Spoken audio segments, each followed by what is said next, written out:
TV910ಗೆ ಸ್ವಾಗತ. ನಾನು ಅಸ್ಫಿಯಾ. ನೀವು ಇನ್ನು ನಮ್ಮ ಚಾನೆಲ್ಗೆ ಸಬ್ಸ್ಕ್ರೈಬ್ ಆಗಿಲ್ಲ ಅಂದ್ರೆ ಈಗಲೇ ಸಬ್ಸ್ಕ್ರೈಬ್ ಆಗಿ ಪಕ್ಕದಲ್ಲೇ ಇರುವ ಬೆಲ್ ಐಕನ್ ಕ್ಲಿಕ್ ಮಾಡಿ, ಲೈಕ್ ಮಾಡಿ, ಶೇರ್ ಮಾಡಿ. ಬೆಳೆಗಳನ್ನು ಲಾಭದಾಯಕ ದೃಷ್ಟಿಯಿಂದ ವಿಷಕಾರಿಯಾಗಿಸಬೇಡಿ. ಜಂಟಿ ಕೃಷಿ ನಿರ್ದೇಶಕಿ ಜಾವಿದ್ ನಸೀಮಾ ಖಾನಂ ಸಲಹೆ.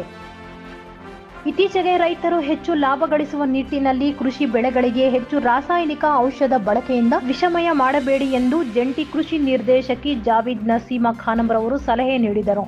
ಬಾಗೇಪಲ್ಲಿ ಪಟ್ಟಣದ ತಾಲೂಕು ಪಂಚಾಯಿತಿ ಸಭಾಂಗಣದಲ್ಲಿ ಮಂಗಳವಾರ ಏರ್ಪಡಿಸಿದ್ದ ಕೃಷಿ ಮತ್ತು ತೋಟಗಾರಿಕೆ ಬೆಳೆಗಳಲ್ಲಿ ಸಸ್ಯ ಸಂರಕ್ಷಣಾ ಔಷಧ ಶಿಫಾರಸು ಮತ್ತು ಸುರಕ್ಷತಾ ಪೀಡನಾಶಕಗಳ ಬಳಕೆಯ ತರಬೇತಿ ಕಾರ್ಯಕ್ರಮದಲ್ಲಿ ಜಾವಿದ್ ನಸೀಮಾ ಖಾನಂ ರವರು ಮಾತನಾಡಿದರು. ಇತ್ತೀಚೆಗೆ ರೈತರು ಟೊಮೆಟೊನಂತಹ ತರಕಾರಿ ಸೇರಿದಂತೆ ವಿವಿಧ ತೋಟಗಾರಿಕಾ ಬೆಳೆಗಳಿಗೆ ಹೆಚ್ಚು ಲಾಭವನ್ನೇ ಗುರಿಯಾಗಿ ಇಟ್ಟುಕೊಂಡು ಅತಿ ವಿಷಕಾರಿಕ ಕ್ರಿಮಿನಾಶಕ ಮತ್ತು ಪೀಡನಾಶಕಗಳ ಬಳಸುತ್ತಿದ್ದಾರೆ.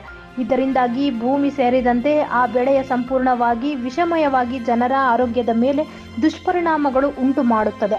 ಹಾಗಾಗಿ ಅಂತಹ ಅಪಾಯಕಾರಿ ವಿಷಕಾರಿಕ ಕ್ರಿಮಿ ಮತ್ತು ಕೀಟನಾಶಕಗಳನ್ನು ಹೆಚ್ಚಾಗಿ ಬಳಸದೆ ಸಾವಯವ ಕೃಷಿ ರೀತಿಯಲ್ಲಿ ಬೆಳೆಗಳ ಸಂರಕ್ಷಣೆಗೆ ರೈತರು ಮುಂದಾಗಬೇಕು ಎಂದು ತಿಳಿಸಿದರು. ಸಂದರ್ಭದಲ್ಲಿ ಕೃಷಿ ವಿಜ್ಞಾನಿಗಳಾದ ಮಂಜುನಾಥ್ ರೆಡ್ಡಿ, ಅಶ್ವಥ್ ನಾರಾಯಣ ರೆಡ್ಡಿ, ಉಪಸಹಾಯಕ ಕೃಷಿ ನಿರ್ದೇಶಕಿ ಮಂಜುಳಾ, ಸಹಾಯಕ ಕೃಷಿ ನಿರ್ದೇಶಕಿ ಲಕ್ಷ್ಮಿ, ಜಾಗೃತಿ ದಳದ ನಿರ್ದೇಶಕ ಪ್ರಮೋದ್, ಕೃಷಿ ಅಧಿಕಾರಿಗಳಾದ ಶ್ರೀನಿವಾಸ್, ಶಂಕರಯ್ಯ, ಗಂಗಾಧರ್ ರೆಡ್ಡಿ, ಸಹಾಯಕ ತೋಟಗಾರಿಕಾ ನಿರ್ದೇಶಕರು ಶಿವಶಂಕರ್ ಮತ್ತಿತರರು ಇದ್ದರು.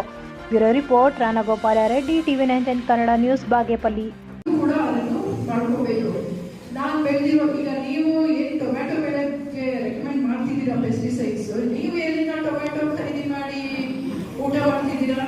ಅದೇ ತಾನೇ ರೈತರಿಗೆ ಹೊಡೆದಿದ್ದು ಅದೇ ಟೊಮ್ಯಾಟೊ ನಮ್ಮ ತಟ್ಟೆಗೆ ಬರ್ತಾ ಇದೆ, ಹೌದಲ್ವಾ? ಅದೇ ತರಕಾರಿ ನಮ್ಮ ತಟ್ಟೆಗೂ ಬರ್ತಾ ಇದೆ, ನಾವು ಅದನ್ನ ತಿಂತಾ ಇದೀವಿ, ನಮ್ಮ ಮಕ್ಕಳಿಗೂ ಅದೇ ಕೊಡ್ತಾ ಇದೀವಿ. ಆಮೇಲೆ ಇದು ಆರೋಗ್ಯದ್ದು ಎಷ್ಟು ಸೈಡ್ ಎಫೆಕ್ಟ್ಸ್ ಇದೆ ಅಂತ ಅಂದ್ರೆ ಈಗ ಇಡೀ ಎಲ್ಲಾ ಕುಟುಂಬದಲ್ಲಿ ನೋಡ್ಕೊಂಡ್ರೆ ಒಬ್ಬೊಬ್ಬರು ಸದಸ್ಯರು ಕ್ಯಾನ್ಸರ್ ಪೀಡಿತರಾಗಿದ್ದಾರೆ, ಆಮೇಲೆ ನರ್ವ್ ಡಿಸೀಸಸ್, ಬೇರೆ ಟ್ಯೂಮರ್ಸ್, ಮ್ಯಾಗ್ನೆಟ್ ಟ್ಯೂಮರ್ಸ್ ಆಗಿದೆ. ಸೊ ಈ ರೀತಿ ಹಲವಾರು ಸೈಡ್ ಎಫೆಕ್ಟ್ಸ್ ಇದೆ ಏನು ಪೆಸ್ಟಿಸೈಡ್ಸ್. ನಮ್ಮ ಒಂದು